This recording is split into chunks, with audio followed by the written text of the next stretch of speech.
From San Francisco, California, this is the Rock and Roll Geek Show. This is the story of my rock and roll butler. Welcome to the Rock and Roll Geek Show. My name's Michael Butler. Thanks a lot for joining me. I really appreciate it. Today is Sunday, August 7th, 2022, and it is 4:07 p.m. when I'm recording this episode. This is day 7 of the Dog Days of Podcasting, where me and about 14 or 15 other podcast nerds attempt to do a show a day for the entire month of August, and we're in day number 7. That's we're a fourth of the way there, friends. Is that right? Something like that.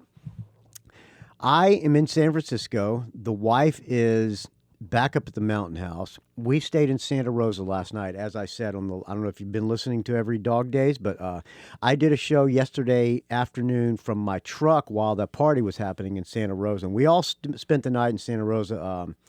My wife, me, several other members of the family as well. There's an Airbnb on that property. It's a big farm. It's like a 3 or 4 acre farm. And there's 3 bedrooms in that house, and we were in one of the bedrooms, and other members of the in-law family were in other rooms. So nobody had to drive, so everybody got really wasted. I started drinking about 12:30 in the afternoon, and by the time I got up to go to leave, I left. People were still partying, and I had to stop like an hour before I finished because it got to the point where I was spinning, and I never get to that point of drink. I mean, I usually drink, 4 or 5 beers a day, if that, at the most. I must have drank, if I drink 1 beer an hour, so I probably drank 11 beers. So I was pretty buzzed. I was buzzed yesterday when I did the show, so I was extremely wasted. I was pretty much obliterated by the time I gave up and went and crawled or stumbled back to the Airbnb house and climbed up the stairs and fell into bed. Everybody else was still partying. I was the most sober one there. But the pig turned out to be a huge success. I'm home now. I took some home with me. I got up at 6 o'clock this morning, even though I went to bed last night. I'm going to turn my phone off. It doesn't matter what time I go to bed. I'm up early. My body clock just wakes up in the morning. I got up, made a little bit of coffee, and went and cleaned out that cooking box while everybody else was still asleep, and put away the pig carcass and all that. And so I took some pork home with me, and on the stove right now I have some roast pork chili, which is going to be... Hopefully it's going to be fantastic. I also have some peach ice cream that's going to go in that really inexpensive ice cream maker that the wife got. Let me open up this first beer of the day. I'm drinking Tecate now. First one, I hope it stays down because I was feeling like I couldn't. I drank to the point where I couldn't drink. The thought of drinking another sip of beer, like the last hour, I just was downing water because I knew I was going to be gone in the morning. So the thought of drinking beer did not appeal to me. So I'm going to see how it tastes, the first one going down here.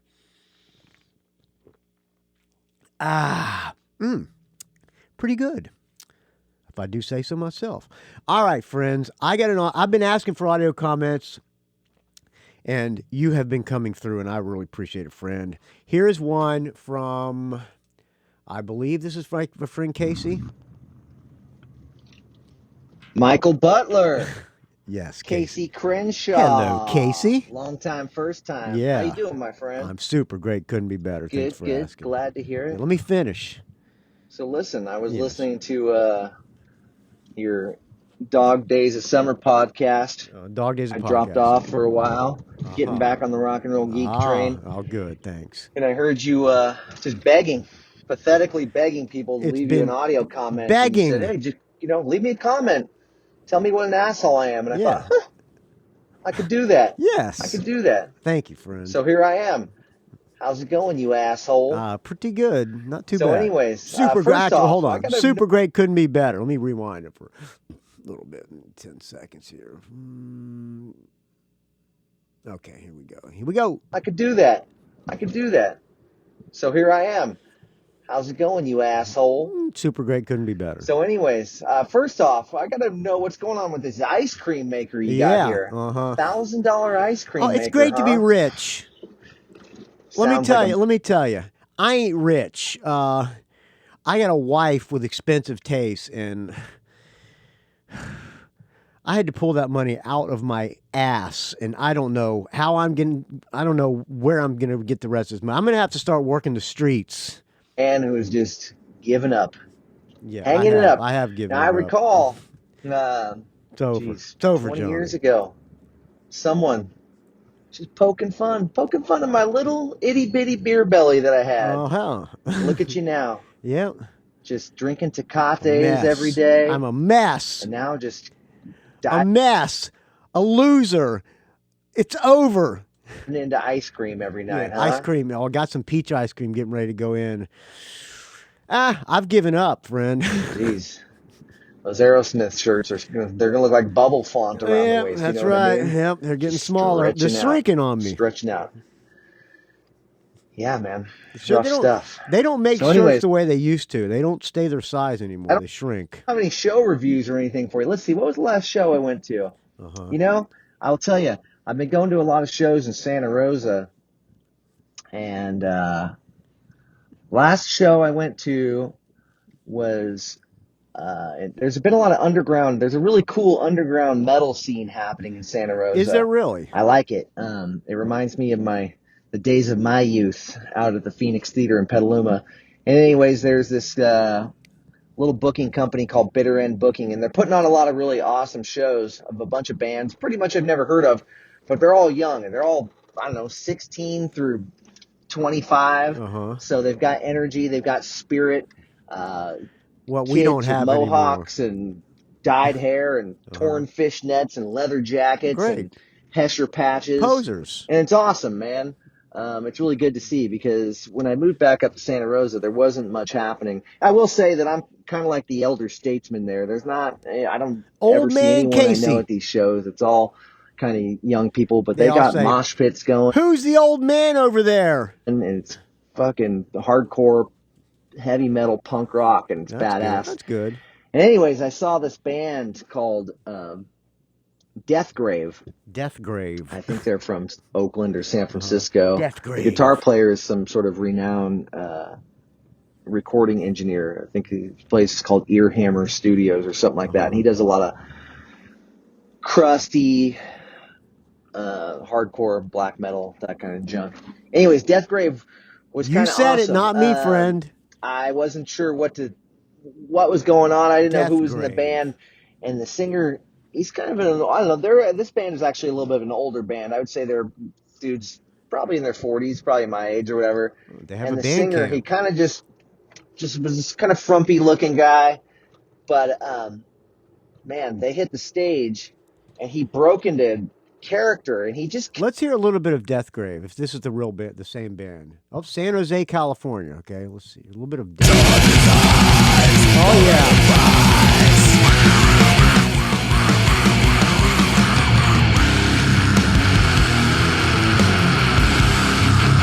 All right, there you go. A little bit of Deathgrave.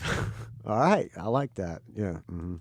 Admitted to his like theater art, and he kind of just like contorted his face and his body, and he turned into Gollum. It's what he looked like. That's what he reminded me of, Gollum from Lord of the Rings. Okay. You know Lord of the Rings. Nope. No, I do not. Or if you don't know Lord of the Rings, I'm sure your listeners know Lord of the Rings. Sure. Dick Sheets, he probably knows Lord of the Rings. Dick Sheets has jumped ship. Dick Scheich has jumped ship. He does not listen anymore, so he's gone. Probably, has a map to Mordor on his wall or something like that.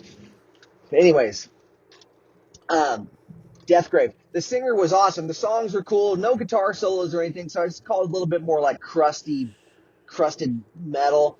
But heavy riffs, fast, chaotic, and the singer was just kind of like Cookie Monster vocals a little bit, I would say. But he would just, I'm trying to do it while I'm driving, and you can't really see what I'm doing, but he would tweak his wrists and make these claws and sort of drag a foot around like he's a zombie. Great. And he was singing, and he would just do all this sort of like a mime show almost. He would jump down on the floor, and he'd take you take his microphone and wrap the cord around his wrist and like stab a kid in the audience like with the microphone and pretend like he's ripping the kid's chest open and stick his face in there. Like, let's hear some of the reviews on their Bandcamp. From Thunderblade 99. From the start, this album just destroys the listener's soul. In a word, keep on keeping on, Deathgrave. Favorite track, So Real It's Now. Let's hear a little bit of So Real It's Now. All right. Oh, yeah. That's a little bit of a departure from the previous release. It's a mellow tune.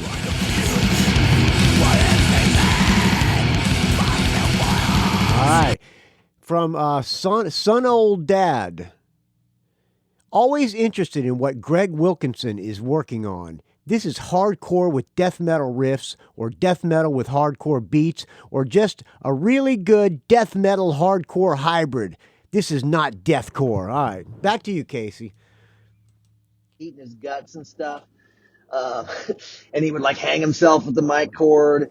And what else did he do? He like he went up to some girl and like stabbed her in the belly, or maybe it was himself. He stabbed himself in the belly and like gutted himself with this imaginary knife, and then ripped out the fetus, and then would like rock it gently while the guitar interlude is happening, and then so he would like punch the baby across the across the floor, and then the kids were totally into it, so they would like jump up and catch this invisible baby. It was really fun, and it was really awesome. I think I have a little video clip of it. I will send to you.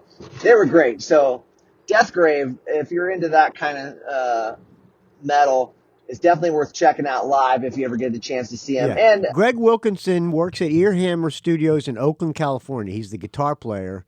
No, he's not the singer. He's the guitar player in Deathgrave. Great recording too. Let's see, another band. I've been taking Sonny to these shows too. This place is all ages, and it's cool. I think they have like an 11 o'clock curfew, so they're never too late. Kind of perfect.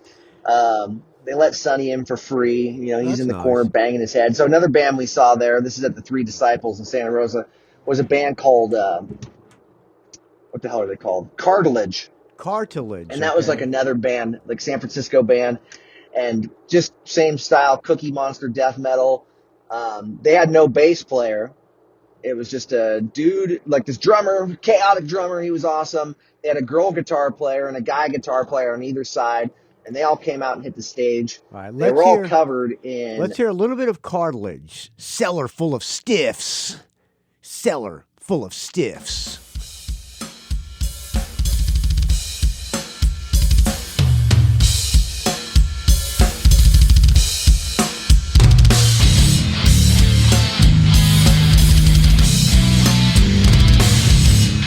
Sounds very pretty. Like fake blood, just drenched in it, like Carrie, you know what I mean? Just heavy drenching. And then the singer came out. Heavy drenching! And he was also drenched in blood. Sonny was a little bit like taken aback by it. This is the first one we went to, his first death metal show. And the guy's wearing like a butcher's smock.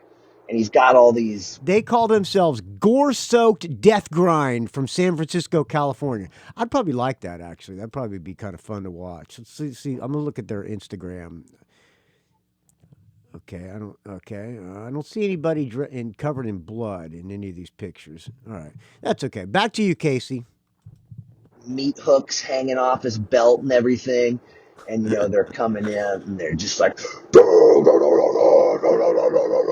singing like that, and it was pretty hardcore stuff, and Sonny was kind of like, whoa, but then in between songs they would like break characters, so he'd be like, and he'd be like, okay, hey, thanks for hanging out, we're gonna be selling merch in the parking lot next door, and if you want to come out to the van and just like buy a shirt, that'd be great, and if you want to, we could just talk about anime.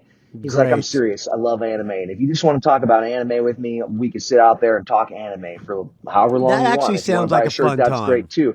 And anyway, so this song is called Rip the Corpse Out of the Night. And then they would go back into a song. And it was totally awesome. Sonny loved it, got himself a cartilage shirt. Oh, nice. We did not talk anime. I don't know much about anime. I don't even know what anime is. But yeah, they were awesome. They're a San Francisco band, also young, fun, and killer. So go see them if you're in the Bay Area. I will. And then also the last show I'll talk about was a band called Hemorrhage. I found out about Hemorrhage via Gary Holtz, your old buddy Gary Holt's Instagram page. Remember when you used to be like in a metal band? Yeah. What did you leave that band for? You left Exodus. They're over in Europe right now, I think, playing with Death Angel. Yeah. Your buddy and making big Will. money. I know he's hard on you at the ECDZ practice. I blew it. He's not down with the Flub brothers. Yeah. I'm gonna listen to a little bit of Hemorrhage. We probably got an ad to play here because it's on here. This on Relapse Records. Okay, that's pretty big. If this is the same band, I don't know. I'm so fat, Brendan. You're not fat. Fucking ad here. Okay, ad. Okay.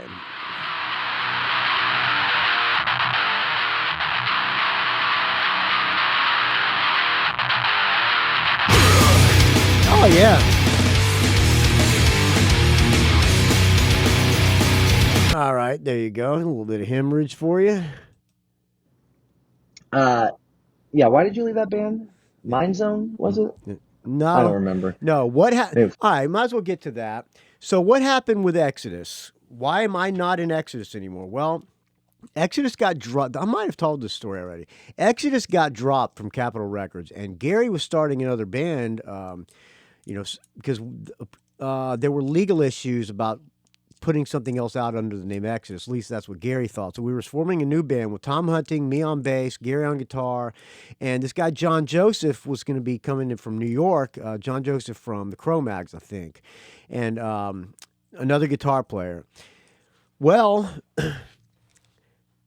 one day it was going pretty good actually, and then one day I came to practice and I was a little little less prepared than I should have been because I was playing in like 4 bands, and came to practice and we practiced, and then I came home. Then went home, and like the next day, Gary, it was the night we were supposed to practice, and Gary called me and said, "Yeah, you're out of the band. You need to bring back any gear that you have from that Exodus let you borrow," which consisted of a road case that I had my heads in. So I had to bring him the road case back. So come get your shit, because my gear was still at the band room. He said, "Come get your stuff and bring back the road case that you have of ours." So I got kicked out of Gary's other band that was post-Exodus. And right after that, Exodus reformed, and they got Jack Gibson on bass. And I talked to Tom Hunting about this because Tom got him and played with the Butlers at the Great American Music Hall, I don't know, few months ago. And, I told him that I was just briefly said something about being kicked out of the Gary's band, and he said to me, "We wanted you to be in the band. We wanted you." I said, "You guys got Jack Gibson instead of and got rid of me." He goes, "We wanted you, but you were in so many bands. We figured you weren't interested, so we got Jack." So I kind of blew that. I should have made my number one priority Gary's music, because it's not good to come to practice unprepared. It's just my own fault. I think I had American Heartbreak still going, maybe I hadn't even started American Heartbreak yet. I don't know. Maybe I had the Flexipludes. I don't remember. But I was in a few other bands, and I neglected my bass duties of learning the songs. And so Gary just, as a pro he is, and as the unpro I am, got Jack Gibson, and the rest is history. And here I am doing a podcast, friends, talking to my good friend Casey. Alexa Pleaser's reunion. Anyways, yeah. I wish you were still in Exodus, man. I wish I was. That'd be cool, because I'd be like your roadie, Yeah.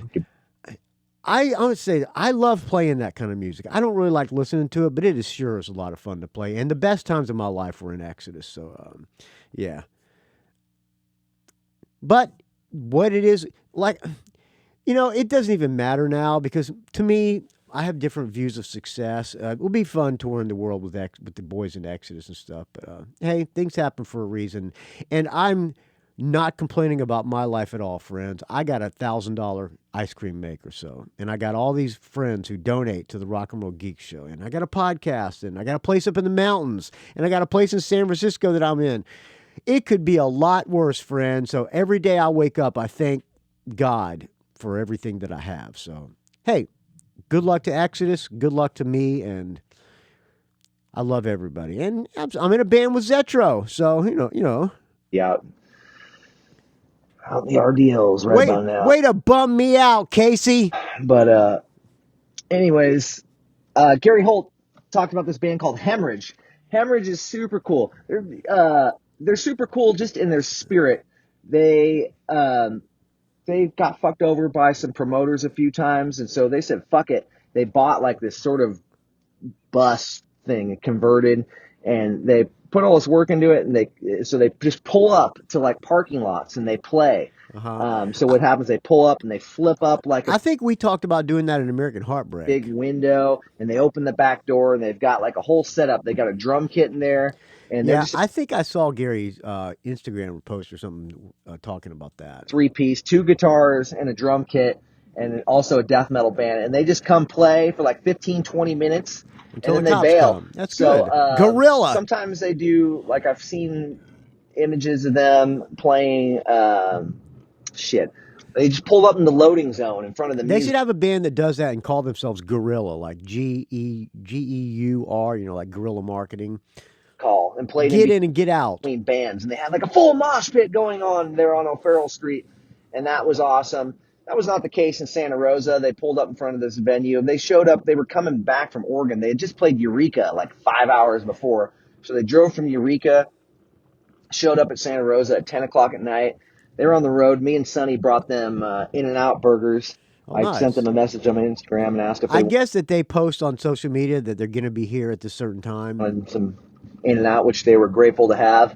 And we got there. There was maybe, 20 people or less on the parking lot out on the sidewalk, and they just set up, flipped open their windows, opened their doors. The guys got like a little microphone attached to the corner thing. They played 5 or 6 songs, and headed out, split. That's great. Really I cool. like that. Musically, they were like probably. That's the kind of band I want to be. They're okay. They're not bad, but their DIY spirit is undeniable. I love that. That is true sticking it to the man.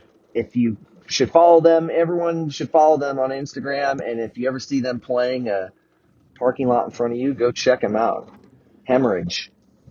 Maybe I said cartilage the first time, but it's Hemorrhage. I'm going to try to remember these names: Hemorrhage, cartilage, and Death Grave. Let me write that down. I'm going to have to I'll try to put links on the show notes in this episode. Hemorrhage, cartilage, and Death Grave. Hemorrhage SF, I believe, is their Instagram page. So, anyway. What is it, Hemorrhage SF? Let me look up. That's been it. Nothing big. No big major shows. No major venues. I am hopefully going to go take Sonny to go see the Stadium Lip Sync Fest. Because I don't care what people say. Yeah. I like Motley Crue. I don't care if there's a bass track happening back there. Personally, I always have fun seeing them. Sonny loves Motley Crue. He will be super stoked to see it.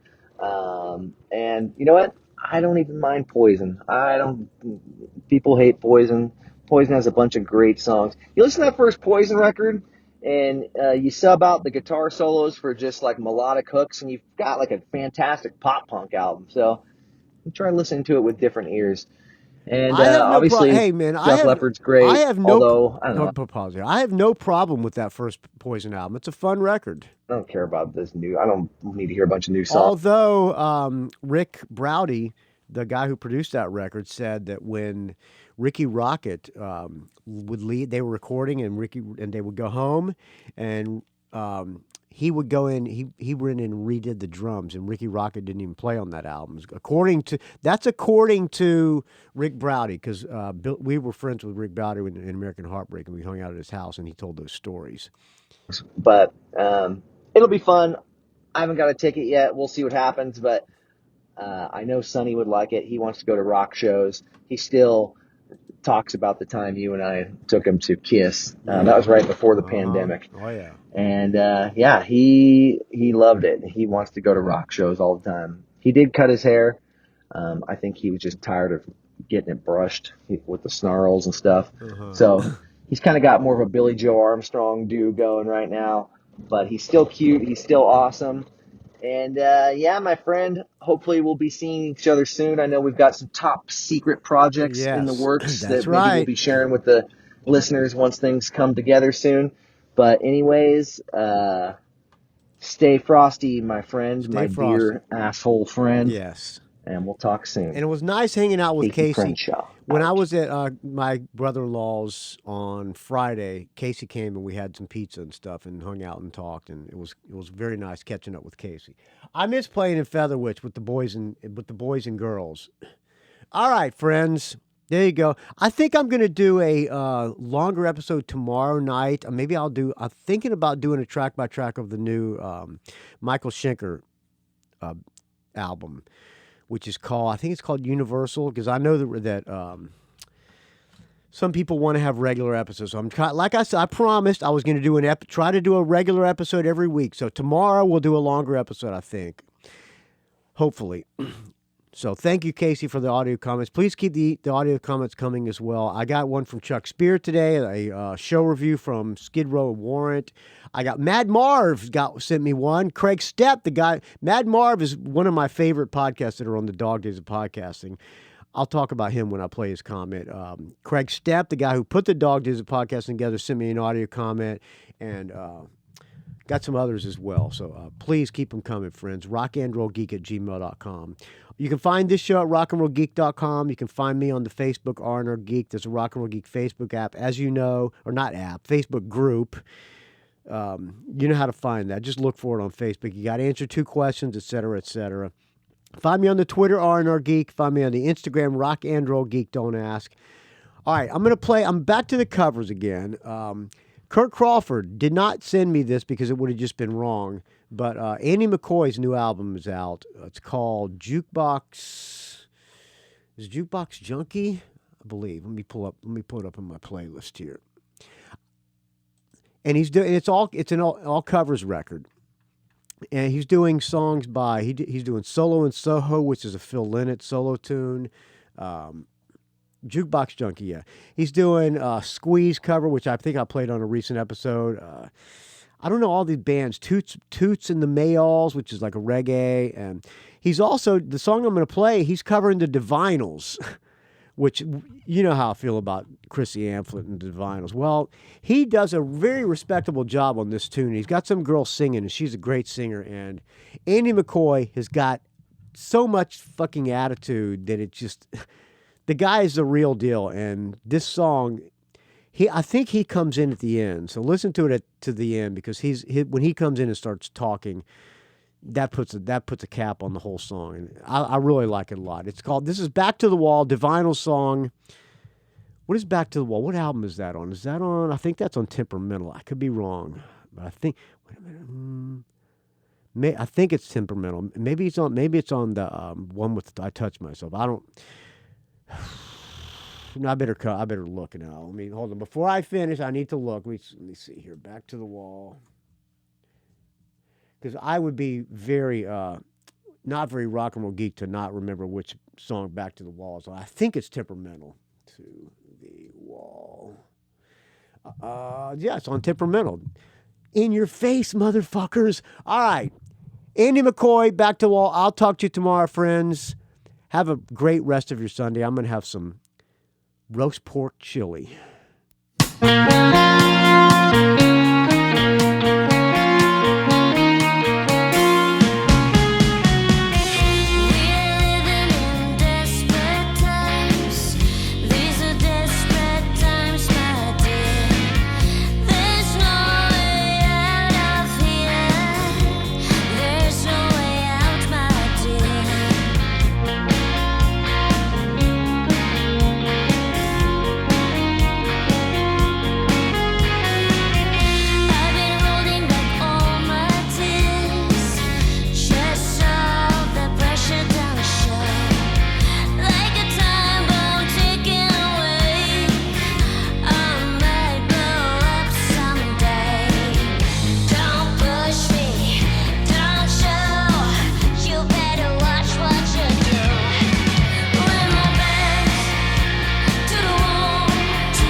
push me!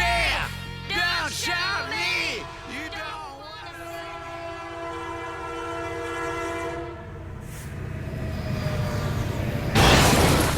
It's a rock and roll geek train wreck.